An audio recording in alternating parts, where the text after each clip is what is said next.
আপনি কি জানেন নদীর তলদেশে শুধু কাদা আর পাথরের জায়গা নয়, এখানে লুকিয়ে আছে এমন কিছু রহস্যময় প্রাণী যাদের সম্পর্কে মানুষ খুব কম জানে। চলুন আজকে আমরা এই ভিডিওতে জানবো কিছু অজানা তথ্য সম্পর্কে।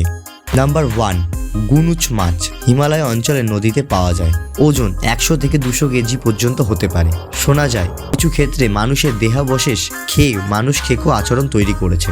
নদীর গভীর তলায় লুকিয়ে থাকে, খুব কম দেখা যায়।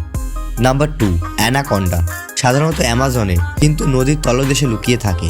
হাঁস আটকে শিকার মারে, পানির নিচে ঘন্টার পর ঘন্টা নড়াচড়া ছাড়া থাকতে পারে। নাম্বার 3, ঘাড়িয়াল দেখতে শান্ত কিন্তু ভয়ঙ্কর শিকারী। নদীর তলদেশে ঘন্টার পর ঘন্টা স্থির হয়ে থাকতে পারে। শুধু মাছ নয়, বড় প্রাণীকেও আক্রমণ করতে পারে। নাম্বার 4, ব্লাইন্ড কেপ ফিশ চোখ নেই তবু চলাফেরা নিখুঁত। কম্পন আর পানির স্রোত বুঝে শিকার ধরে। অন্ধকার নদী ও গুহার তলদেশে বাস। নাম্বার 5, অক্টোপাস দক্ষিণ আমেরিকার কিছু নদীতে পাওয়া গেছে। এরা রং বদলাতে পারে নদীর তলার সাথে মিশে যাওয়ার জন্য।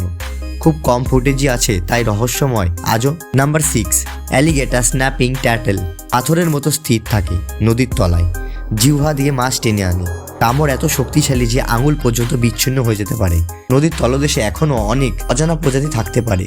বিজ্ঞানীরা মনে করেন আমরা নদীর মাত্র 30 থেকে 40% প্রাণীই চিনি। এরকম ফ্যাক্ট ভিডিও দেখার জন্য আমাদের চ্যানেলটিকে অবশ্যই সাবস্ক্রাইব করুন।